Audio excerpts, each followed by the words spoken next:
दोस्तों सारी खबर पाने के लिए चैनल को सब्सक्राइब करें और उसके बाद ऑल नोटिफिकेशन पर क्लिक ज़रूर करें।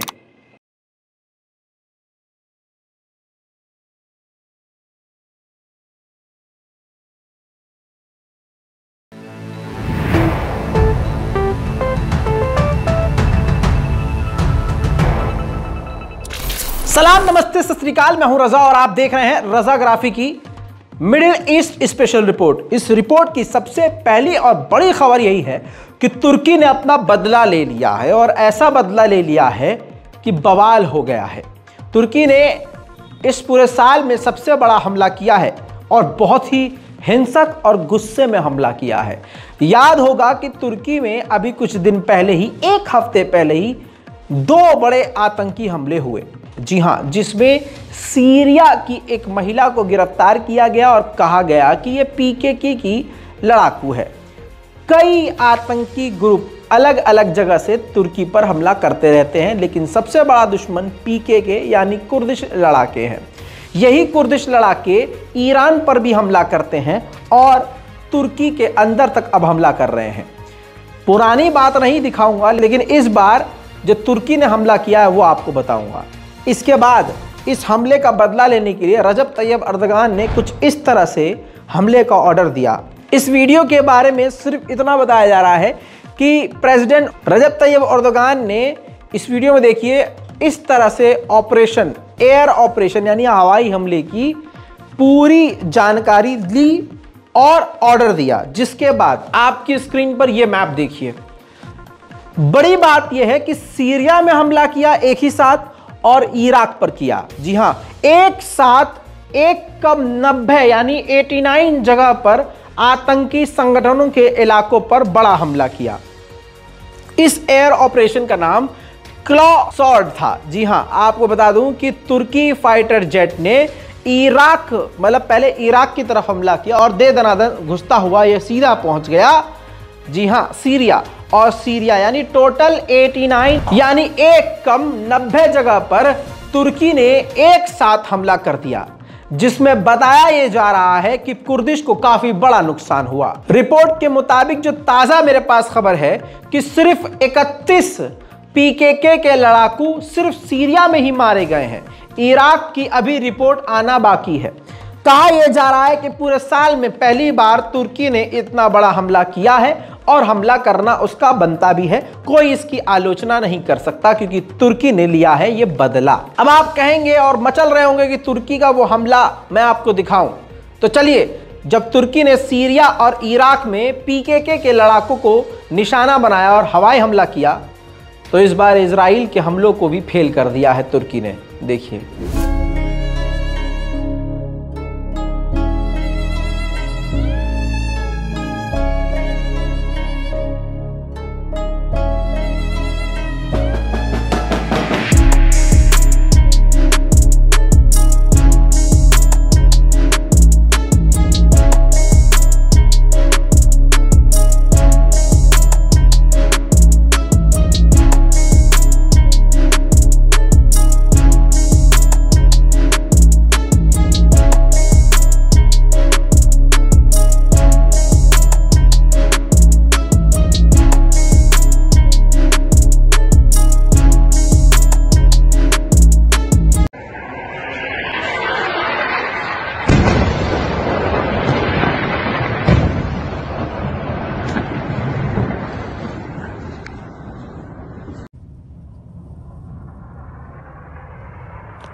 तो यह आपने हमला देख लिया, लेकिन इसके बाद क्या आपको लग रहा है कि पीकेके खामोश हो गए थे? एक तरह से जंग छिड़ चुकी है।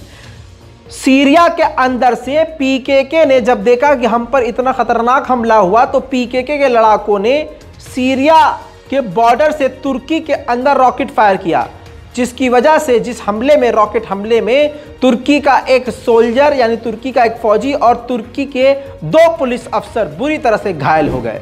इसके आगे बढ़े तो दोस्तों तुर्की ने अपने बैरक्टर TB2 ड्रोन को काफी अपग्रेड कर लिया है। एक बार फिर से आपकी स्क्रीन पर ये देखिए ताजा वीडियो है।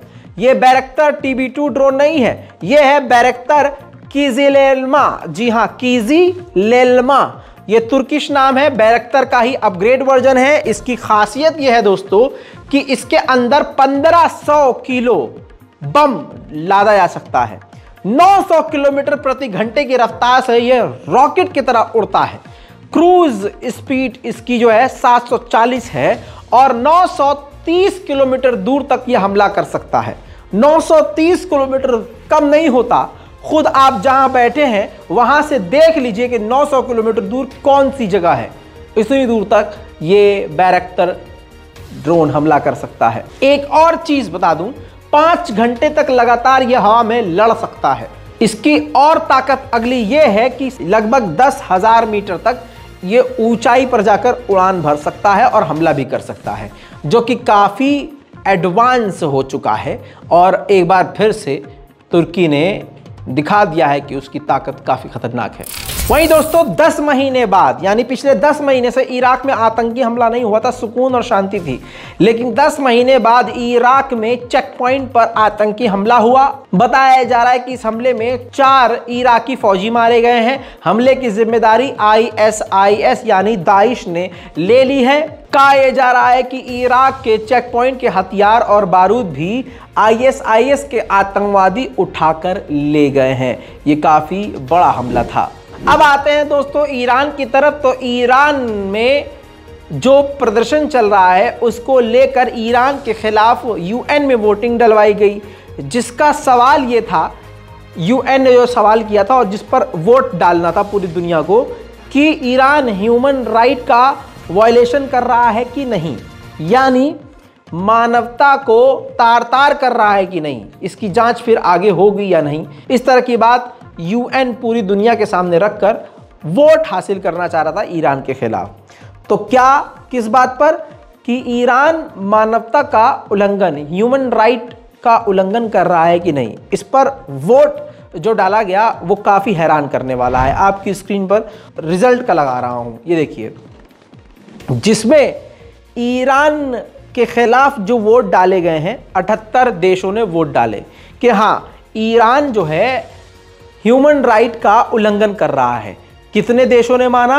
78 देशों ने माना, जिसमें आप देख रहे हैं अल्बानिया है, अर्जेंटीना है, ऑस्ट्रेलिया है, ऑस्ट्रिया है, बेल्जियम है, बहरीन है, बहामास है, उसके अलावा बुल्गारिया है और कनाडा है, अमेरिका है, चिली है, कोलंबिया है, और आपको बताऊं तो फिनलैंड है, फ्रांस है, जर्मनी है, ग्रीस है, हंगरी है, आयरलैंड है, इटली है, इजराइल है, आयरलैंड है, जापान है।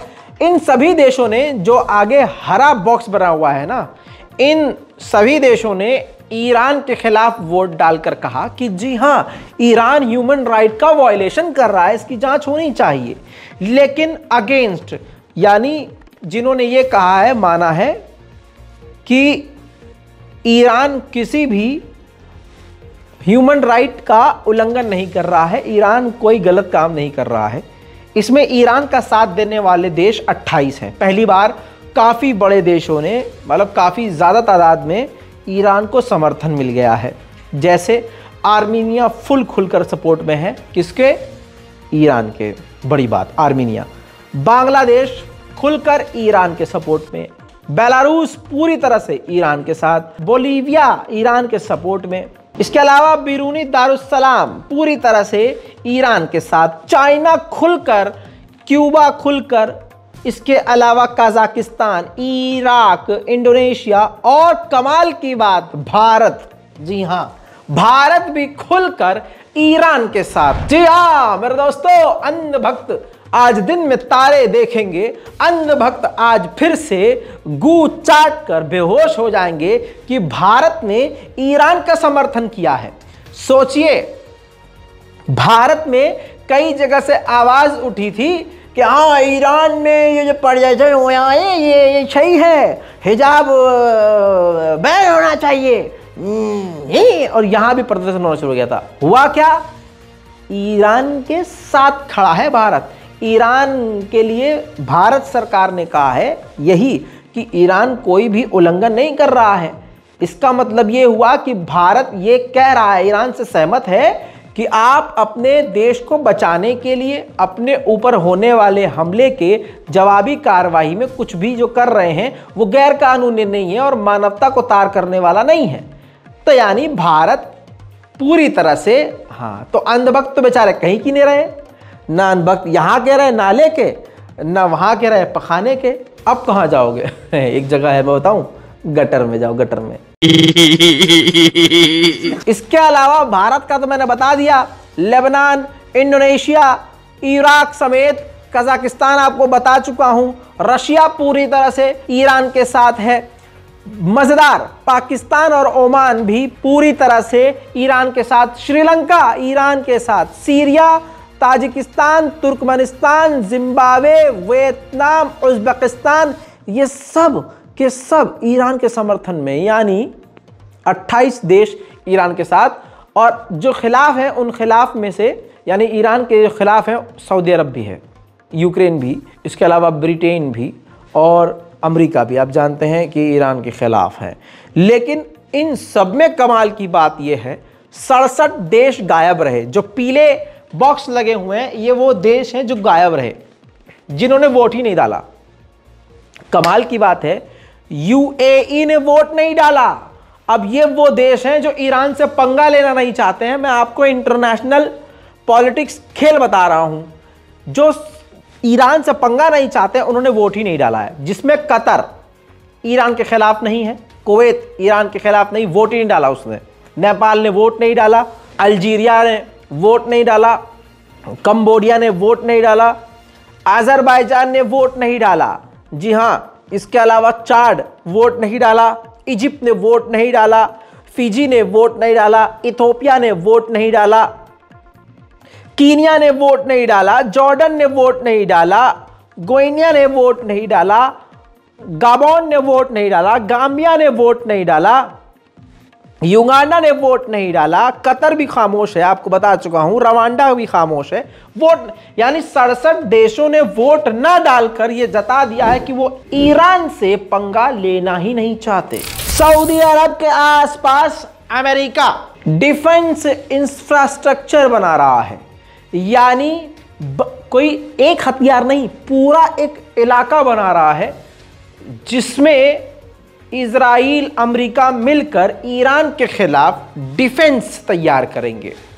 और सऊदी अरब अमेरिका और इजराइल के साथ है इस काम में। उधर अमेरिका की सरकार और अमेरिका की इंटेलिजेंस ने इजराइल से कहा है कि फिलिस्तीन अथॉरिटी, यानी फिलिस्तीन की सरकार को गिरने मत दो। महमूद अब्बास जो फिलिस्तीन के राष्ट्रपति हैं, उनकी सरकार को गिरने मत दो, बल्कि उनको मजबूत करो। अब आप सोचेंगे, अरे ये तो इजराइल के खिलाफ बात बोल दी और फिलिस्तीन के सपोर्ट में। नहीं, अब आपको इंटरनेशनल पॉलिटिक्स समझाता हूं। जो फिलिस्तीन है उसमें दो सरकारें हैं वहां पर। एक फिलिस्तीन अथॉरिटी, जिसे PA शॉर्ट में कहा जाता है, जो महमूद अब्बास की है, जिनकी अभी सरकार है। दूसरी है पार्टी, वो है हमास की। बस समझ गए आप, समझ गए खेल। अगर महमूद अब्बास की पार्टी गिर जाती है तो फिर कौन बचा? हाँ, हमास। तो हमास की सरकार अगर आ गई तो क्या होगा? सारी ताकत फिलिस्तीन की हमास के हाथ में होगी, सरकार उसके पास होगी, और फिर इजराइल के लिए बड़ी मुसीबत हो जाएगी। देखिए दोस्तों, मुसलमान ही बेगैरत हो चुका है। अब फिलिस्तीन के लिए और मस्जिद अल अक्सा के लिए कोई नहीं बोल रहा है। जब तुर्की खामोश, UAE खामोश, सऊदी अरब खामोश, सारी दुनिया खामोश, OIC खामोश, तो फिर होगा क्या? जैसे ही UAE के बाद, अरब देशों के बाद तुर्की ने इजराइल को अपने सीने से लगाया और हाल में ही अजरबैजान ने इजराइल को अपने सर पर बिठाया। तो आपको बता दूं, ये हुआ वही जिसका हमें अंदेशा था, मुझे अंदेशा था। हेब्रोन में इब्राहिमी मस्जिद है जो हजरत इब्राहिम से ऑफ कोर्स जुड़ी हुई है, उनका इतिहास है, वहां से इस्लामी इतिहास है। उस मस्जिद में अभी कुछ दिन पहले तक मैंने आपको बताया था कि अय्याशियां हो रही थी, इजराइल नाच रहा था, वहां पर यहूदी नाच रहे थे, नाच गाना कर रहे थे, पूरी दुनिया खामोश रही। आज क्या हुआ? आपकी खामोशी की वजह से अब फिलिस्तीनियों को बैन कर दिया गया है कि आप हेब्रोन में उस इब्राहिमी मस्जिद के अंदर नहीं आ सकते। जी हां, इब्राहिमी मस्जिद मुसलमानों के हाथ से गई और अब मुश्किल हो चुका है, मुसलमान उस मस्जिद में जा भी नहीं सकते। ये किस वजह से हुआ है? हमारी खामोशी और बेगैरती की वजह से आज ऐतिहासिक मस्जिद चली गई है। अब कौन जिम्मेदार है? तुर्की कुछ बोलेगा? नहीं बोलेगा। इसके अलावा कतर, कुवैत, बहरीन, कोई मुस्लिम मुल्क बोलेगा? 57 मुस्लिम देश हैं, सिर्फ ईरान बोलता है। इसीलिए ईरान सबको चुभता है। लेकिन खैर, आपको भी चुभ रहा होगा कि ईरान की बात रजा भाई क्यों करते हैं। मैं ईरान का समर्थन नहीं कर रहा हूं, न ईरान से मेरा कोई लेना देना है। हक बात बोलने की कोशिश करता हूं, आप भी हक बात को समझने की कोशिश कीजिए। बहरहाल, इस पूरी रिपोर्ट पर, मिडिल ईस्ट पर आपकी क्या राय है? अपनी राय कमेंट में जरूर लिखिएगा। आपको सबसे बड़ी और सबसे अहम खबर कौन सी लगी, नीचे कमेंट करना मत भूलिएगा। मैं हूं रजा और आप देख रहे थे रजाग्राफी। जय हिंद।